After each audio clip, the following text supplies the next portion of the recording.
Hey everybody! Welcome to an impromptu live stream, sort of. I announced it a couple of days ago, but it's not one of my regularly scheduled ones. But it will be regularly scheduled for the next few weeks because what we're going to do tonight is I'm going to read to you the first part, the first scene, if you will, of a new fanfic story. And I'm only going to read you the first part. And then next week, I'll read you the second part. And then 2 weeks from now, you get the third part. So it's kind of like a 3-part series. This Wednesday, next Wednesday, and the Wednesday after that.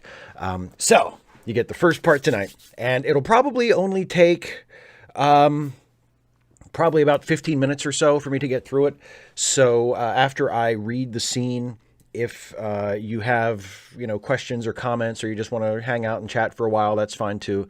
And we can hang out for a little bit before I end the stream. But it probably won't be as long of a show as like, Facepalm 5 or an Ask Away or anything like that.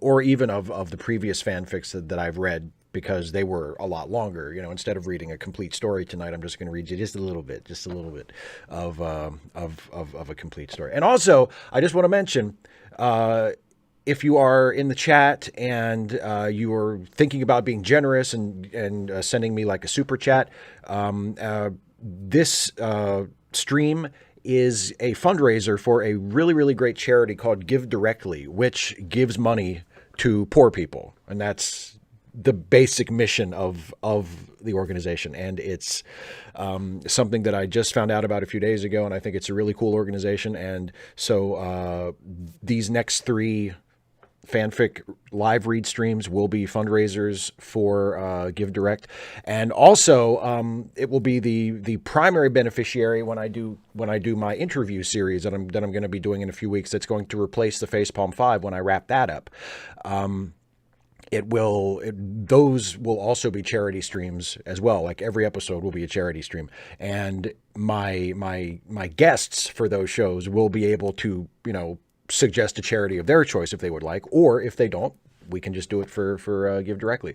So yeah, there we go.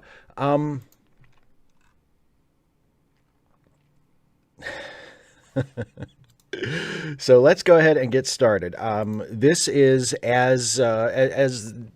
as the last couple have been, and as they will probably, whenever I read fanfic on the channel, it'll probably mostly be Batman or DC Universe related fanfic. I have done some Star Trek stuff, and I know because I do a lot of Star Trek videos, people ask like, oh, why don't you read, if you're going to read fanfic, do Star Trek fanfic. Okay. And maybe I will at some point, but I really dig the DC Universe, and especially the Batman fanfic. So here we go. I'm going to get started, and the title of this story is Batman Sees the Light, and that'll make sense eventually. But so here we go. Here's part 1 of Batman Sees the Light.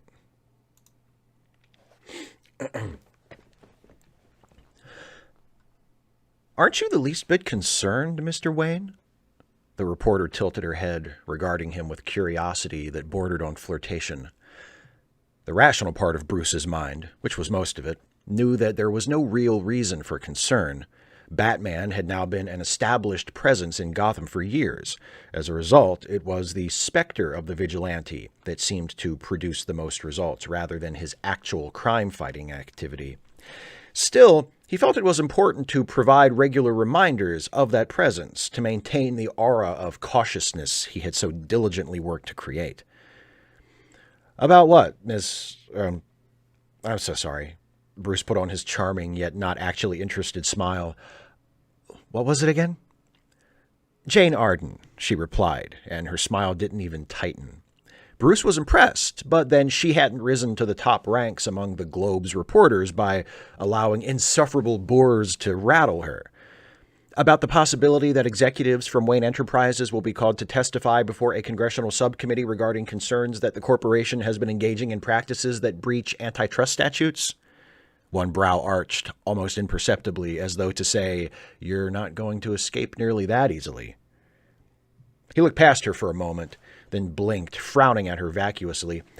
Maybe you should talk to someone during regular business hours. He smiled again, brightly.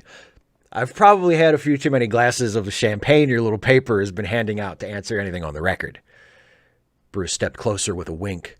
Now, if you wanted to go off the record, I'm sure I haven't had too much champagne for that sort of thing. That's quite all right. Her step to the side was quick but smooth, like she'd been prepared for it. I'll email your office tonight to set up an interview for first thing tomorrow morning. She winked back at him. Stay hydrated. I'd hate to interrogate you if you weren't feeling your best. Her smile widened wolfishly, and Bruce decided it would be a good idea to sleep in after patrol. Fortunately, just then he spotted a familiar face passing by. "Clark," he said, jostling the other man's elbow enough to splash his champagne over his jacket. "Oh, golly, I'm so sorry. Hey, you're a reporter, right? Have you met June?" Clark smiled broadly, setting his mostly empty flute on a nearby table and picking up a napkin to brush off what he could. "Miss Arden, of course. Wonderful to see you again." "Well, you guys probably have business to discuss, so I'll leave you to it," Bruce said, clapping Clark on the shoulder. "I'm going to go see if they have any more of those rolled-up shrimpy things. Those were great." With a bright smile, he tilted his head in a polite dismissal to both of them, then moved away with an easy swagger, long strides making a swift exit seem unhurried. The front door would attract too much attention, so Bruce moved smoothly through the foyer and across to the conservatory. It had a large, screened-in sunroom, but for the party, the screens had been removed to allow the guests to mingle and enjoy the warm evening air. The exterior gardens had a side entrance with a narrower drive used regularly by the grounds crew, but conveniently placed. Bruce had made it almost across the garden when a dark figure stepped out in front of him. "A bit early to be departing, isn't it, Mr. Wayne?" Despite the man's aristocratic bearing and the ease with which he wore his tailored suit, there was no mistaking the menace in his eyes. Bruce chuckled and lifted a shoulder. "Might have had a few too many of those shrimpy things. Kind of spicy." He patted his stomach, listening carefully for any other curious onlookers. "They just don't seem to be agreeing with me, and I wouldn't want to cause a fuss." Ra's al Ghul lifted a brow. "How intriguing, since only moments ago you seemed interested in getting more of them." "They were really tasty. Hard to resist, you know? Even when maybe it was a bad idea. So tempting." He gestured back toward the mansion. "You should go try some. You've probably got a stronger stomach than I do." A sneer pulled at the man's mouth. "Are you truly certain that you wish me to go back in among your friends and associates? It could make for some very interesting conversations," he continued, his eyes narrowing. "Detective?" Bruce turned, heading toward the arboretum, which was even further from the house. "If you have business to discuss, perhaps we could take a walk," he said, looking over his shoulder.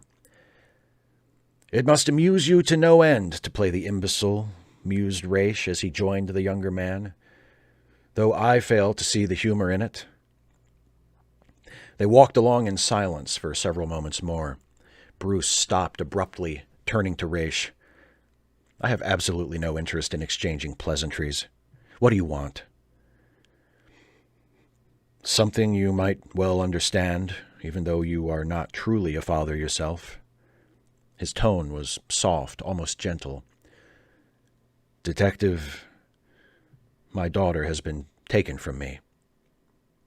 For a half-breath he was silent, his mouth a grim line. "She was en route to Senegal, but did not send word that she had arrived. At first I thought perhaps there was some sort of communications difficulty, but within a day I knew something had to be wrong. She is always very responsible. There has been no ransom demand. I expected one, but nothing. I was certain that, given the resources I have available, it would be a small matter to track down whomever had captured her and make them understand what a terrible error they had made." He clasped his hands behind him, looking at the ground. "I was wrong." The evening was overcast, obscuring the stars, but a dim, hazy light from the full moon shone through the clouds. Bruce scanned the night sky, relieved at least that the signal had not been lit. How very unfortunate. You have my sympathies. It is unkind of you to reduce me to begging. The man's voice was ragged. But I will do whatever it takes to secure your assistance. He looked up again, his eyes shining in the low light. She is my daughter, Detective. She is everything to me. Bruce kept his breathing even despite the fury that blazed through him. The truth was only thinly veiled, and if Raish suspected that he'd pieced it together. He looked around the grove, frowning slightly. Archie really needs to have the landscapers spend more time out here, he mused, taking a few steps toward one of the trees. He dropped to a crouch, running his fingers over a thick branch that had fallen off, its thinner offshoots dry and spiky, leaves dangling in ragged tatters. Now, see, that's not good. These really need some attention. He looked over his shoulder at Raish. Have you contacted the authorities? I'm sure Interpol would be delighted to speak with you. Standing, he looked up into the foliage. I think the main trunk is still good. Native pears, you know. They're touchy. Beyond the faint breeze through the leaves and the occasional chirp of a cricket, the night was silent as the two men regarded each other discreetly. I suppose you fooled me as well as you fooled my daughter, Raish eventually said. She was always so certain that you actually cared for her. He shook his head. Think it over carefully, Detective. When you change your mind, I'm sure you'll be able to contact me. There is more at stake here than you realize. His mouth curled up into an arrogant smirk as Bruce glared back at him. Then he turned and walked away, his footsteps crunching softly through the dry grass and dead leaves. It was more than enough to muffle the kick Bruce gave to the branch he'd noticed earlier, flipping it upward into his hand. He kept his step light, twisting to add as much speed and power as he could when it connected with the back of the bastard's skull. Ra's al Ghul staggered forward a step, then whirled, eyes glowing with insulted rage, just in time to be struck across the face by the second attack. The leaves and twigs ripped at his skin, raking across his eyes, and he let out a howl of fury. I was never the one who failed to care for her, snarled Bruce. He whirled for another swing, but Raish caught the branch with one hand, his fist closing around it even as the jagged slivers cut into his skin. Bruce turned his wrist back sharply, and the branch splintered, the dead wood limp and pulpy. He ducked behind the nearest tree, watching Raish with grim determination. She desperately craved your approval, and you treated her like garbage. She never meant anything to you. The unnatural energy that infused Raish with power seemed to be nearly radiating from him. Lies! He roared, lunging toward Bruce, who grunted first from the impact of the elbow to his midsection, and then as both of them hit the ground together. Bruce pulled his forearms up, protecting his neck and head. He felt one punch connect with his forehead, the signet ring that Raish wore splitting his skin over his eyebrow. But the barrage was fueled more by rage than precision, so he blocked as best he could until he saw Raish draw back his fist for a heavier blow. Bruce arced his fingers tightly and gouged at the man's already wounded eyes. The shock and disorientation was enough to allow Bruce to push and roll sideways, scrambling out from under Raish and moving further away. Coward! The man shrieked. You fight like a sniveling, deceitful woman! From behind him came a soft, deep chuckle. Why? Because I'm not playing by your rules? Raish whirled, squinting through the blood that stung his eyes. Because I escaped you as easily as Talia did? Stumbling to his feet, Raish spun around. You can't hide forever, he snarled. I don't have to. This time the voice came from above, and before Raish could pinpoint the source, an enormous weight dropped on top of him, an arm going around his throat. His hands went instinctively to pry it away, but the grip was firm, and his fingers scrabbled uselessly. This was courtesy! Raish hissed, legs thrashing, trying to find an advantage. You are nothing! I will destroy you! I will destroy everything and everyone you care about! Bruce simply tightened his hold, keeping his balance even. You will never be a part of her life again. You will never see her again. He could feel the man's struggles slowing, becoming more erratic. "I will make absolutely certain of it." When the frame was limp in his arms, Bruce maintained the hold a few seconds longer, and then he simply let Ra's al Ghul drop to the ground. "And the same will be true for your grandson," he said to the man's unconscious form. Bruce let out a sigh, relief and exhaustion finally sinking in. "Well, this little event turned out to be a bit more interesting than I'd anticipated," he said aloud, pitching his voice with slightly more force. "Things are contained out here, but I could use your help. Immediately would be good if you could manage it." Moments later, a familiar red and blue figure swooped down through the trees. Superman frowned down at the still figure on the ground, then back at Bruce. He shook his head. "Don't think I wasn't tempted. He's lived more than his time, and legally speaking, it would have been self-defense." Superman narrowed his eyes. "Didn't you attack first? With a weapon?" Bruce shrugged. "There was fighting. He threatened me. It's arguable. And I'm well acquainted with some excellent lawyers. I could beat the state." He let out another sigh, this time of frustration. "It's a moot point anyway. But I do need him confined. Thoroughly and permanently. He's technically mortal and human. I don't know if I can authorize something like that." Bruce looked at Superman for several silent moments. "He is going away permanently. If you won't take care of it your way, I can make it happen." Superman crossed his arms. "I can stop you." Bruce lifted a shoulder ever so slightly. "For now." Superman knelt down and gently lifted the man into his arms. "I'll arrange something." He nodded to the cut on Bruce's forehead and the lump that had begun to appear beneath it. "You should have Alfred look at that." With a chuckle, Bruce nodded. "It'll give me a great reason to avoid that interview tomorrow." Superman nodded with a wry grin. "Take care of yourself, Bruce." And with that, he lifted easily away. "You too," Bruce said to the night sky. "And thank you." He took his cell phone out of the inner pocket of his jacket and selected one of his contacts. The call was answered quickly, and it caught him unprepared. No, I'm all right. But I have a favor to ask. It's big, but it's important." He took a breath. "It's really important."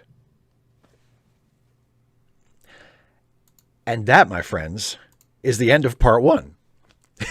That's all you get.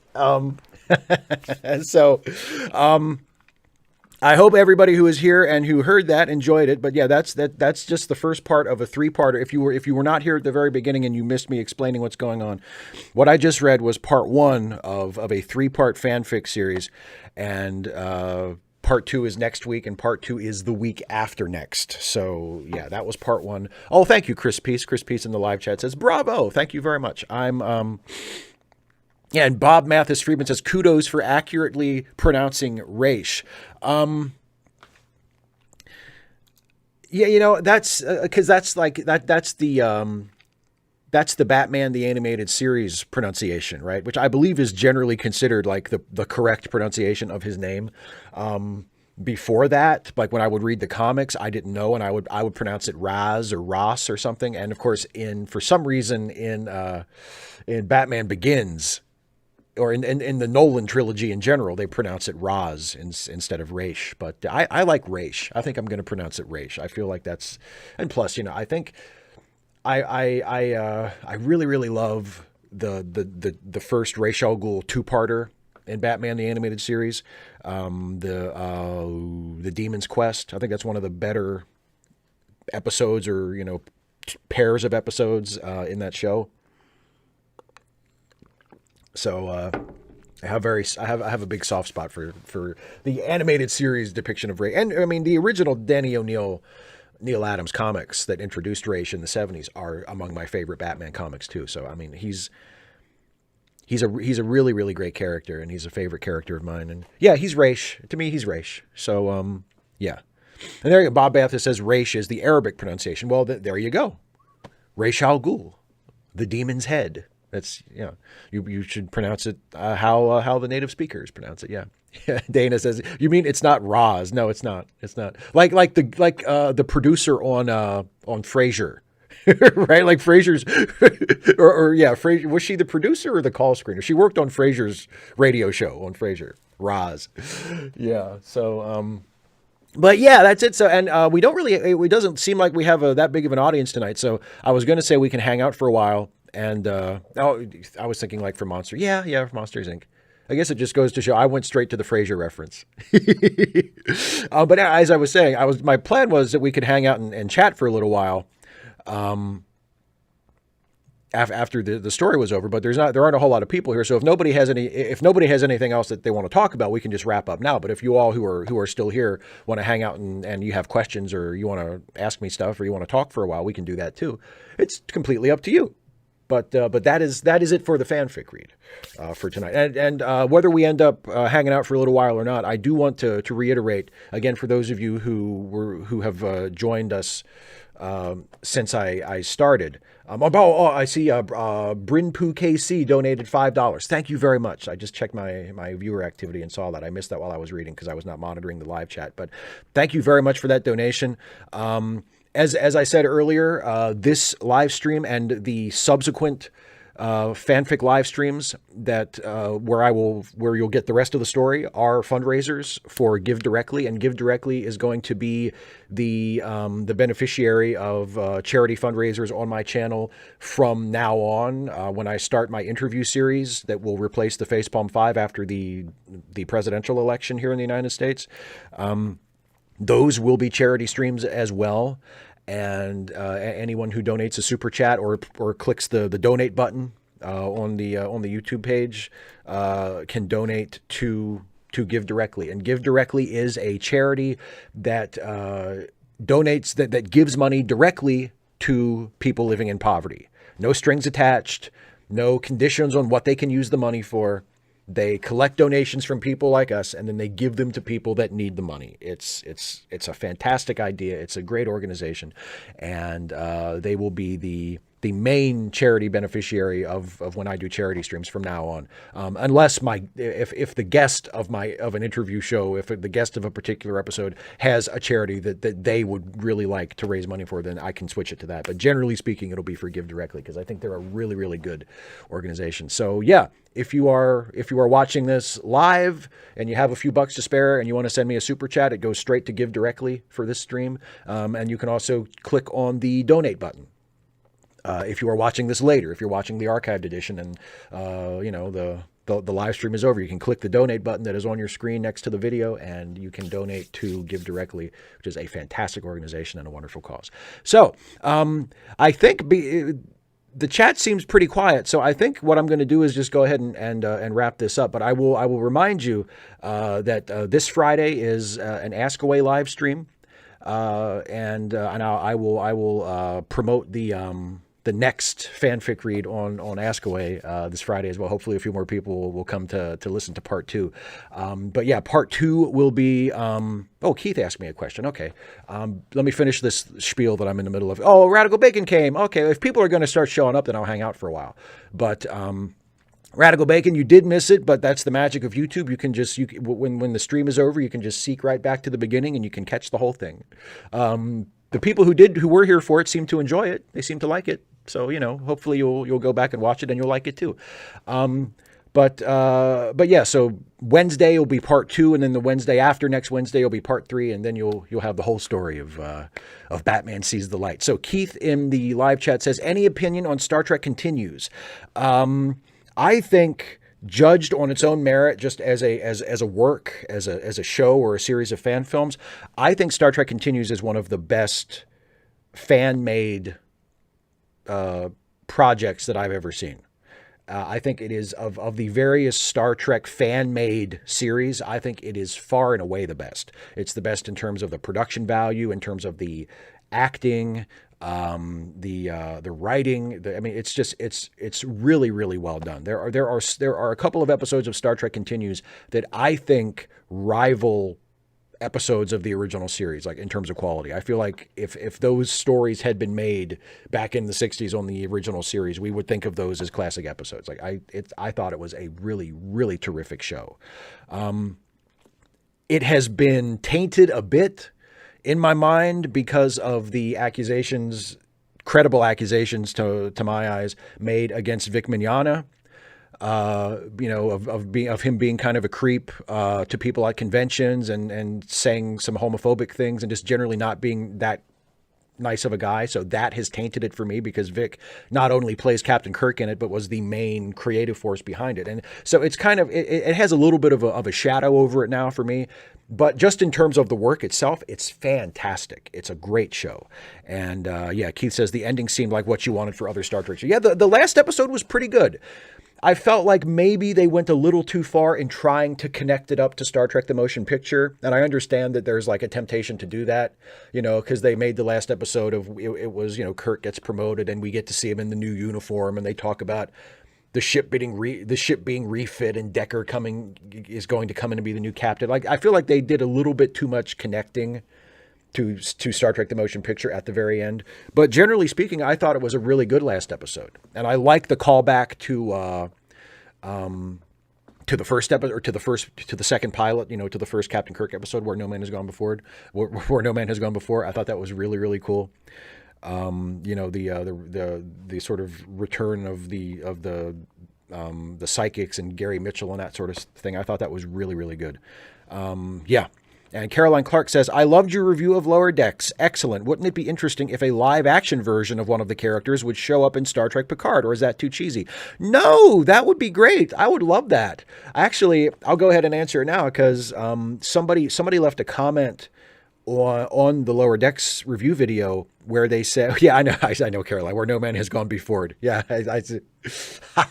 you know what? You know what's amazing? This isn't even booze. This is just iced tea. So what was I saying? Someone left a comment on my Lower Decks review where they said, do you think Lower Decks should be considered canon? And I'm going to use that comment for my next comment response video because I think that's a good question that deserves to be discussed. And it's the kind of thing I love to talk about when I talk about Star Trek. But in general, right? Yes, of course I do. Yes, of course it should be canon. Why shouldn't it be canon? Because it's a comedy, because it's goofy, because it has absurd elements to it, because, tonally maybe it's a little different from the other shows. Big whoop. Of course it should be canon. It should be 100%. It should 100% be considered canon. Oh, my opinion no one cares about. Thanks for stopping by. Glad you liked the story. I appreciate it. So it would be great if one of the Lower Decks characters showed up in one of the live action shows. I would love that. Bob Mathis Friedman says Star Trek Continues, in my opinion, takes TOS to its logical conclusion in spite of Vic's actions. I loved it. I agree. Yeah, I agree. And it should be canon. I don't see why it shouldn't be. I don't see why it shouldn't be. Because I think as most people who watch my Star Trek stuff know, like I am I have a very loose concept and a very loose attachment, let's just say, to the concept of canon to begin with. Like I'm not a huge stickler for canon. I don't care, like if it's a good story, it's a good story and that's all I care about. So it totally should be canon. Absolutely. A loose canon. Exactly. Radical Bacon. That's what I prefer. I prefer a loose canon. Not a tightly chained canon, a loose canon. Yes. Live action Mariner would be awesome. Wouldn't that? Yeah. She would be a terrific live action character. And you could even get Tawny Newsome to play her. I think Tawny Newsome, who does her voice, I think she would be great as a real life Mariner. She'd be terrific. It would be awesome.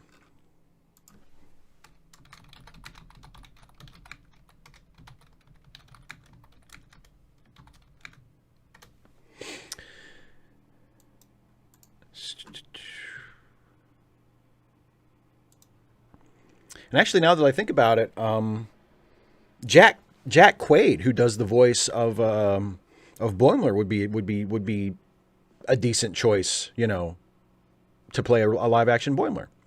Yeah. I had to send a very important message just now, okay, with your clicky clacky. I had to send a very important message. And now watch, I'm going to do another one. I'm going to send another one. Watch. Okay, here it goes. Clicky clacky. Watch.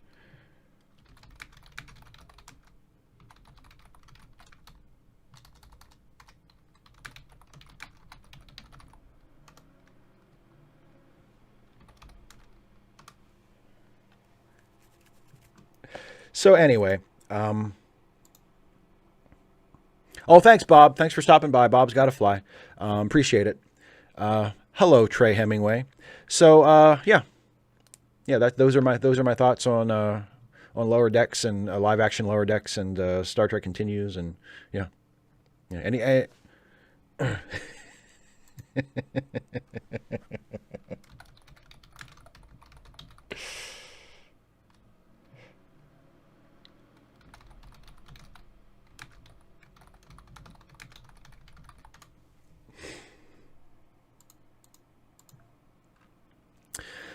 Yeah. So anyway, like I said a few minutes ago, if nobody else in the live chat has anything that they want to, hang out and talk about, I can go ahead and and wrap up the stream. But if y'all are sort of drifting in a little bit late and you want to hang out and chat for a while, I'm totally down to do that too.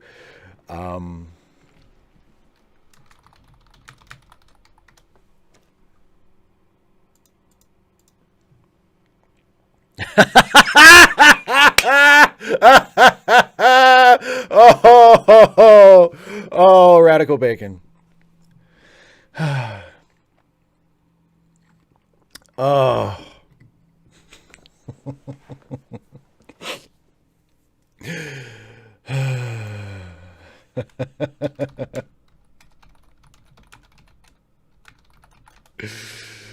Oh my God. No.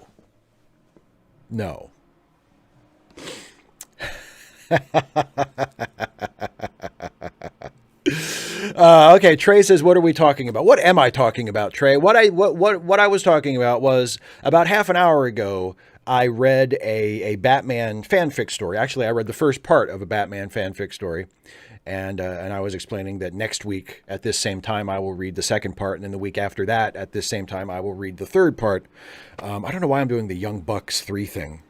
I don't know, but yeah. So and then now that the story is over, I'm just kind of hanging out and talking with people in the chat. So there you go. I love Batman 2, Trey.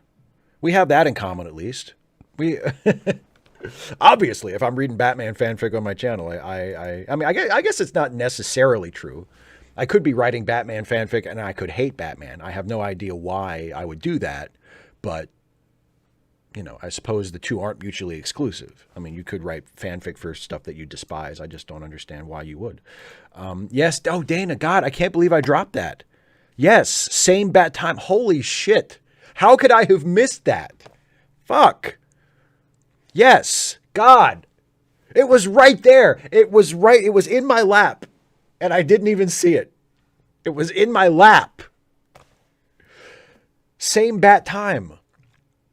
Next week, next Wednesday, same bat time, part 2. Holy fuck, how did I miss that? It's not, I don't know. I'm slipping. Yes, Caroline, this is cool. It is kind of neat that Jerry O'Connell is married to Rebecca Romaine. Not only are they both in Star Trek shows, but they both play first officers. Isn't that cool? That adds like an extra little layer of nerdy fun to it. That she is number 1, and he is Ransom, who is the number 1, the first officer of the Cerritos on Lower Decks. It's pretty cool, right? Trey, do I read Batman comic books? Yes. I haven't really kept up with the mainline titles for a very, very long time. I am reading the current, the new series that is set in the Batman animated series universe. I've been reading that and enjoying that. But that's really the only current Batman comic that I'm actually reading. But I've read Batman comics my entire life. I haven't been keeping up with the new stuff lately. And by lately, I mean like for about the last 15 years.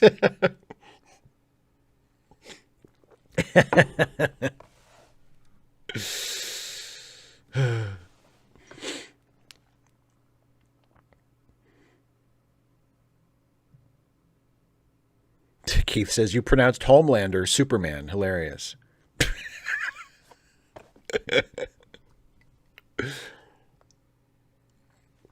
I pronounced it Superman because Superman is who I was talking about, Keith.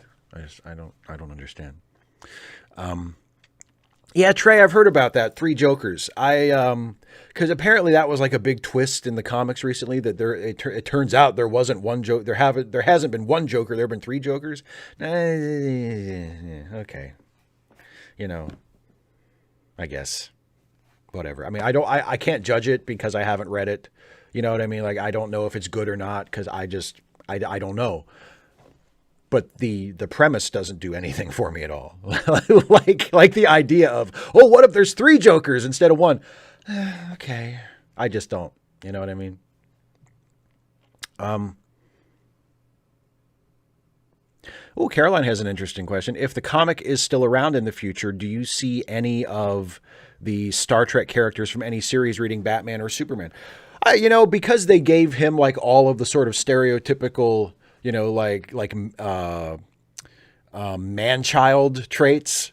I can see Tom Paris reading comics, and I can see Tom Paris being like a big Batman or Superman fan because they kind of gave Tom like all of the stereotypical, like he's a gearhead, he loves to work on cars, he watches TV, like Bologna got him, that TV for their quarters that was preloaded with all the old TV shows.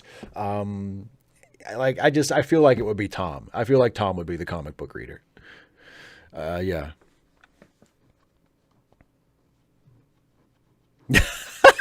Dana. He's actually the world's greatest defective. Yes. Wesley, Carol, that's a good idea. Yeah. Wesley would read Batman comics for sure. I think Wesley could be a comic book nerd. Definitely. I mean, he's played by the right actor. If that's the direction they want to go. Yeah, for sure. I think Wesley would be a comic book fan. Trey, I do not play Arkham games. I have never played a single I don't play video games like at all. So that's just nothing against them, right? I'm not like anti-video game. I just don't. It's just not something that interests me. Yeah, Dana, maybe Wesley would be more of a Superman guy. You're right. Yeah. Radical Bacon, now you're talking Star Trek characters reading Star Trek comics, for sure. I don't know if I could see Batman or Superman reading Star Trek comics. I don't really see Batman as a comic book reader, period. Clark might read comics, maybe, sometimes. And maybe Clark would be interested in Star Trek. But I don't know.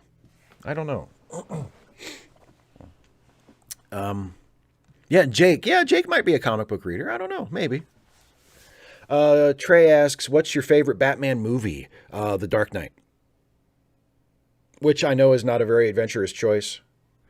But The Dark Knight is my favorite Batman movie. And it's second place is probably either Mask of the Phantasm or, the direct-to-video one with Mr. Freeze. Sub-Zero, which was like surprisingly good, I thought. Yeah, and like Batman Returns is good. I feel like Batman Returns is better if you approach it as a comedy as opposed to looking at it as a serious movie. I think if you watch Batman Returns with the mindset that it's an action comedy, it's really, really good. So I like Batman Returns. I like The Dark Knight Rises. I don't think it's great. It has some serious problems, and it's way too long. But I don't think it's like a bad movie. So I mean, yeah, I like a few of the Batman movies, but The Dark Knight is my favorite. Tim Burton's Batman is good. Like I have a soft spot for it. I saw Tim Burton's first Batman in the theater when it came out. I was 9 years old, and at 9 years old when I saw it, I thought that it was like the best movie I had ever seen. It blew me away. It was so cool. I absolutely fell in love with it. And I was already kind of a Batman fan, but Tim Burton's Batman really made me, like, it imprinted it on me. Like, it made me a Batman fan for life. Like, I knew I was always going to love this character after Tim Burton's Batman. And even now, even when I don't think that Tim Burton's Batman movie is such a great movie anymore, I mean, even though I still have a soft spot for it and still have a lot of nostalgia for it, I'm still a huge Batman fan, and I owe a lot of that to that movie, because that movie really impacted me when I was a kid. Oh yes, Caroline. Do you remember the old 19? They were from the 40s. Yeah, the serials, the Batman serials. Yeah. Oh God, the thing about those is they're so long. They're like 3 or 4 hours long, because there were those they were I think they were each 15 episode serials, and each episode is between 10 and 15 minutes long. So like the whole thing, if you sit down and watch the whole thing, it's like close to 4 hours. It's way too long. But they're a lot of fun. Like, if you can sort of parcel it out and watch it a little bit at a time, like, they're so much fun because they're so low budget. They're so goofy. The writing is so bad. But at the same time, it's the first live action Batman. Like, they're fascinating as just sort of a cultural artifact. You know, the first live action Batman is the first one was 1943, and it was just called Batman. And then the second one was 1949, I believe, and that was called Batman and Robin. And yeah, they're terrific. They're terrific. No, yeah, of course, yes, of course, Dana. I don't actually remember them. I didn't go to see them in the theater in 1943.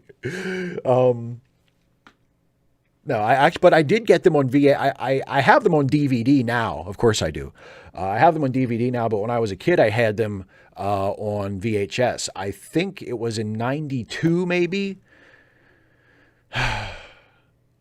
Maybe later, maybe it was 95. Maybe it was after Batman Forever came out. But they always did like the tie-in merchandise and stuff when there was a Batman movie out. And I think it must have been 95. It must have been after Batman Forever came out, because they marketed those on VHS and they sold them at Toys R Us. And it was a 2-tape set of each one. And I got the sets for both of them. So I had the VHS copies of the old Batman serials from the time that I was a teenager, and really, really liked them. Yeah.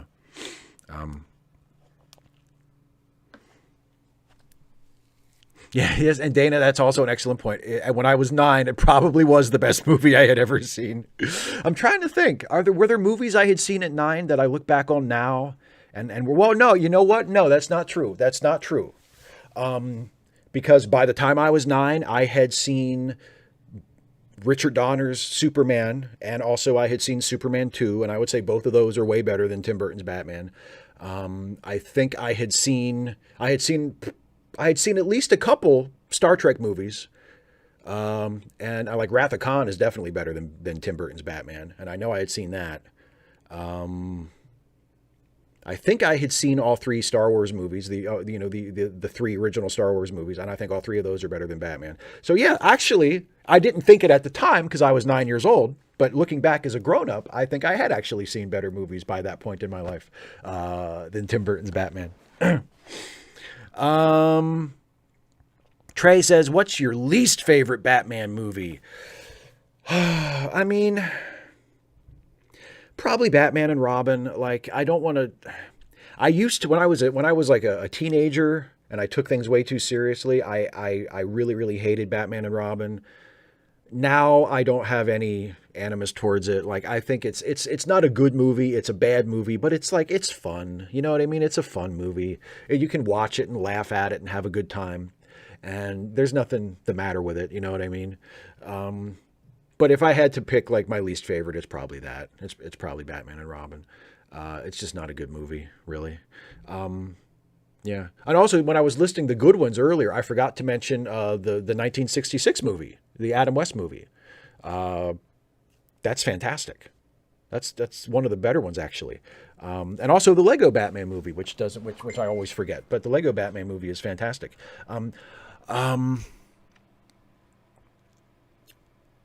Batman versus Santa Claus and the Martians? For real. Yes, Bat Skates. Yes. Keith, that is... I can't go that far with you, saying the last great Superman was Max Fleischer. Max Fleischer's Superman is maybe maybe my favorite version of that character. I love Max Fleischer's Superman. I love those animated shorts. Those animated shorts, the best ones at least, are like little jewels. They're just masterpieces. I love Max Fleischer's Superman cartoons. But I don't think it was the last great Superman. I think Christopher Reeve's Superman was genuinely great as written and of course as performed. So I would not say that Max Fleischer's Superman was the last great Superman. I think Christopher Reeve's Superman was great. And actually, I think Tyler Hoechlin's Superman on Supergirl has been fantastic as well. So I mean, honestly, even though Dean Cain himself has turned out to be a dick, Lois and Clark Superman was good. I don't know if I'd say it was great. Like if we're going to be a stickler about that word great, then maybe it doesn't, cross that threshold. But the Lois and Clark Superman was really good as well. So there have been many, I think, really good Supermans since Fleischer. So I can't go that far with you. I will say that I think the Fleischer Superman was amazing and might be my favorite version of the character. But last great, and George Reeves, come on, George Reeves Superman was fantastic. I love the George Reeves Superman. So no, I can't go that far. But I will say that it was fantastic. Yeah.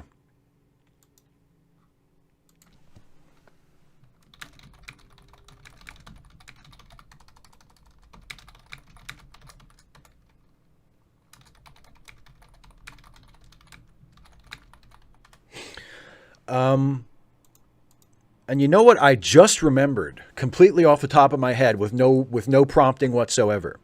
Batman v Superman. If we're going to consider Batman v Superman a Batman movie, then that's my least favorite by like a million jillion miles.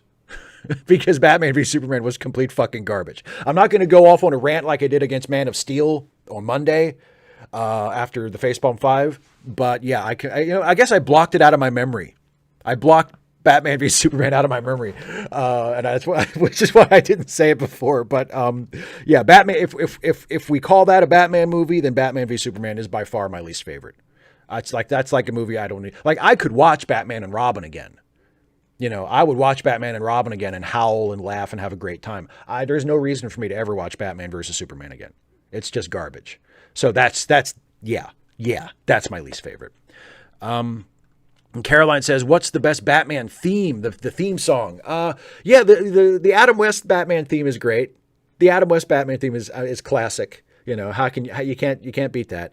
But even though I was just sort of saying that I don't really like Tim Burton's Batman as a movie that much anymore, Danny Elfman's Batman theme is amazing. I probably would say Danny Elfman's Batman theme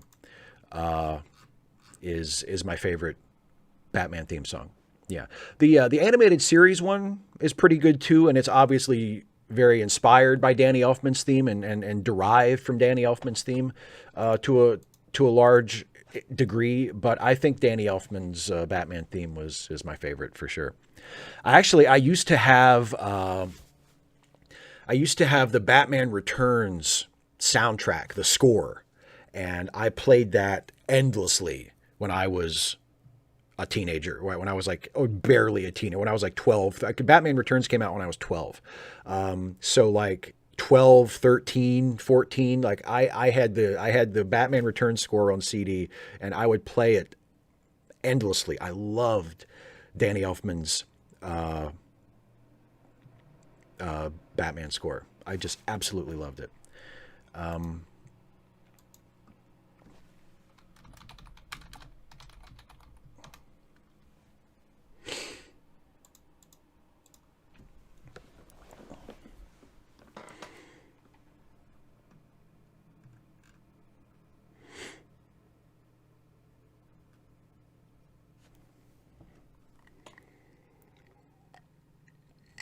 And you know what, Radical Bacon? Wonder Woman's theme is pretty good. Yeah, Wonder Woman's theme in the new movies is a pretty good theme. Yeah. And the score on the score of the Nolan movies, or the scores of the Nolan movies, Those are pretty good too, but they're not quite as memorable. They're not quite as iconic as the Elfman score. I like a sort of a rich, like old-fashioned orchestral, like epic superhero score, and Danny Elfman's Batman score is just wonderful. And thank you, Keith. Keith just donated to Give Directly. Thank you very much, my friend. And what was I going to say? Danny Elfman also wrote the score to the to Sam Raimi Spider-Man movies, and those are also great scores. Like the Danny Elfman's Spider-Man theme is terrific. And I think, am I correct? Did he also do? I think he also did the score to Ang Lee's Hulk. I think. And that's a great score too, especially the main title. The main title theme of Ang Lee's Hulk is just fantastic. I mean, it reminds me of Bernard Herrmann's score to Vertigo. It has like this wonderful sort of descending quality that is just, I mean, it's really, really good. I feel like Danny Elfman must have listened to some Bernard Herrmann while he was writing that score. It really comes through, but in a really, really fantastic way. I love his score to Ang Lee's Hulk. Caroline, did I ever have a preference for VHS or beta? We never had beta in my house. We always had VHS. So I never had a chance to form a preference. That preference was made for me by my parents, and we were always a VHS household. So I don't know. I am told that there were certain advantages to beta, that beta was a better format or was higher quality, but I never actually got the chance to judge for myself.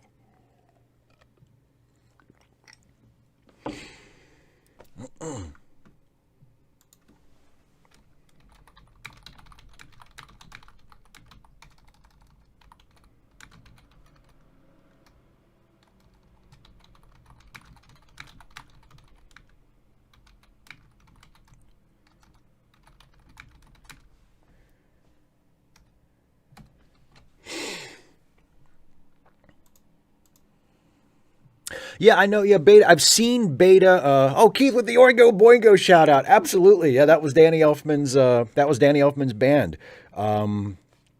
Originally, I believe they were originally the Sacred Knights of Oingo Boingo, and then they kept shortening their name. Yes, and Caroline says beta was better but smaller. I know it was smaller. I have seen beta cassettes, but I have never actually watched one, so I don't. At least I don't think I've ever watched one. I know. I mean, I never watched one at my house. Yeah.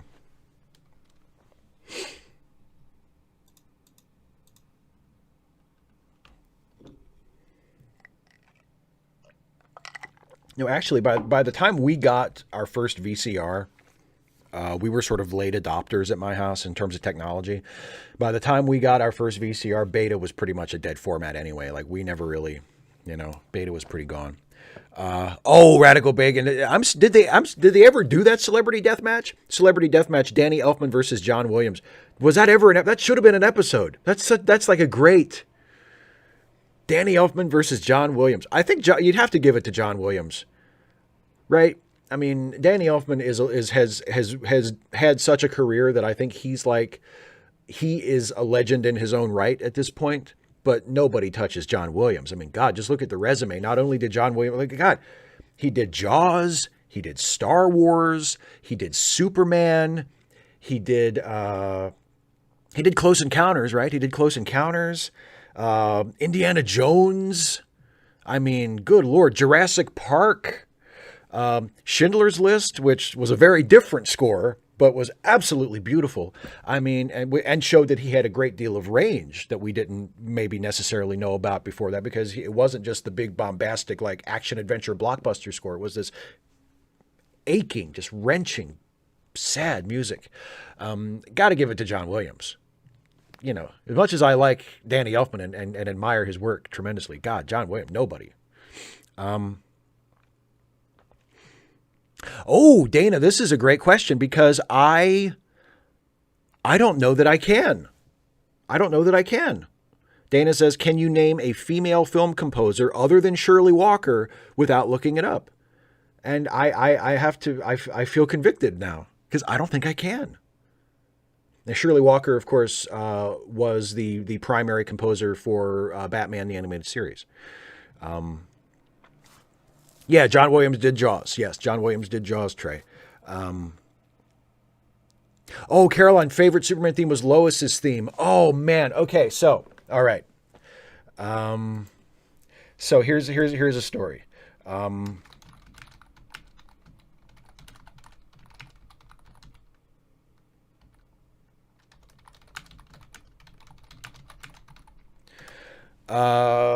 They reused a lot of John Williams's score, or John Ottman reused a lot of John Williams's score in the score for Superman Returns. Right, a lot of the main themes were sort of recycled, which I thought was great because I love the John Williams Superman score.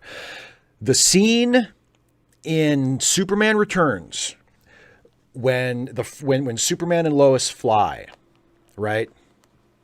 And when he takes her for the flight around the city, that score, the score in that scene builds and builds and works its way up until it opens up into like the love theme, the Lois theme, you know?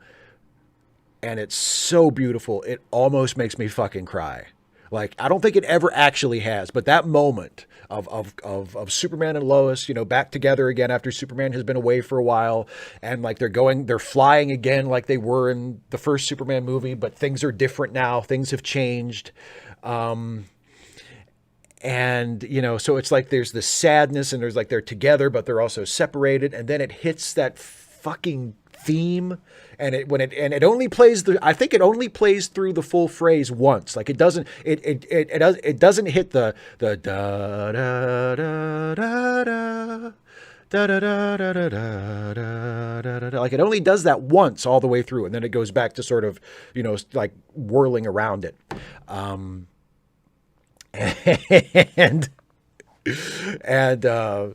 it's so beautiful. It's so beautiful. It's such a great theme.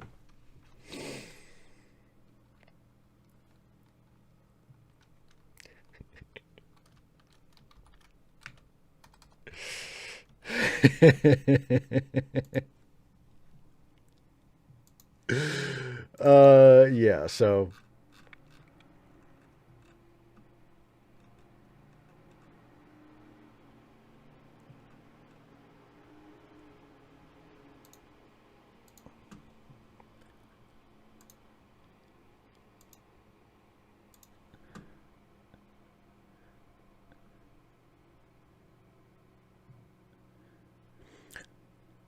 Caroline cries watching NCIS. Well, maybe that's maybe there's more going on there than the you know.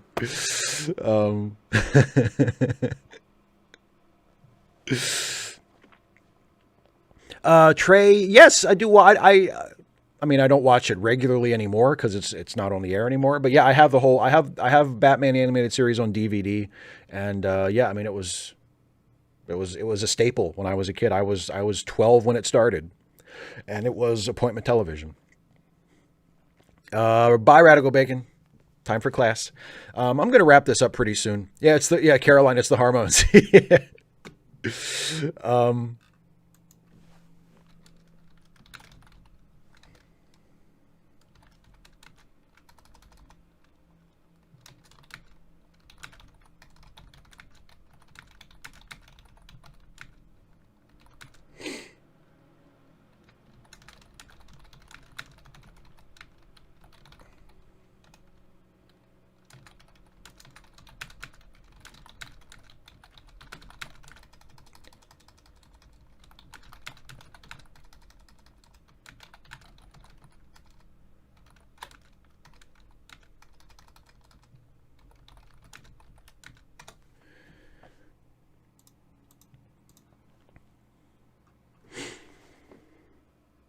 Oh, Ginger Nightmare says, I'm learning to play the 2001 Space Odyssey for my Space Pod Studio Halloweeny special. Ooh.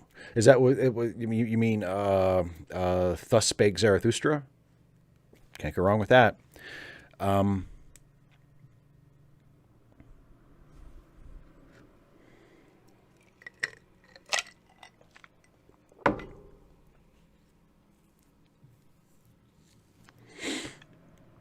Ginger Nightmare says, what y'all going to do for Halloween? I'm not really going to do anything.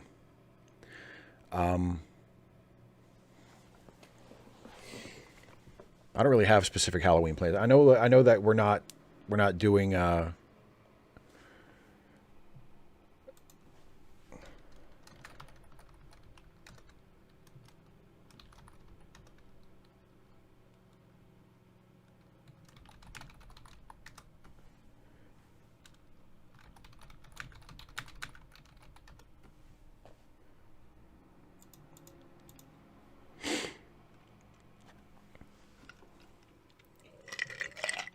We're not doing trick or treat. I was going to say we're not doing trick or treat because of COVID. So, anyway, I'm kind of rambling now and things are sort of tapering off. So I'm going to go ahead and end the stream. Thanks to everybody who heard me read the story. I'm glad that you seem to like it. And I will be back. Same bat time. Same bat time, same bat channel. Next Wednesday, starting at 6 p.m. Eastern, to read part 2 of the story that I read tonight. So if some of you are coming to the stream late and you missed like the first 15-20 minutes and you didn't hear me actually read the story, you can just go back to the beginning of the stream and listen to the story, and then you can come back next week for part 2, and then the week after that for part 3, because it's hopefully it's a story that you'll really, really like. And we'll go somewhere really, really interesting and really fun. And, I don't know, maybe even move you. Wouldn't that be nice?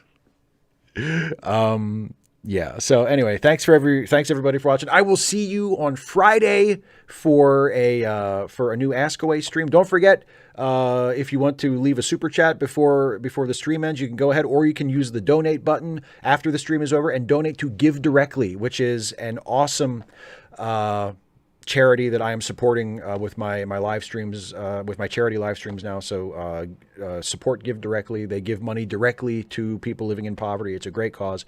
And that's it. See you on Friday for Ask Away. Thanks for watching, and see you next Wednesday for part 2 of the fanfic. Bye, everybody. Have a good evening.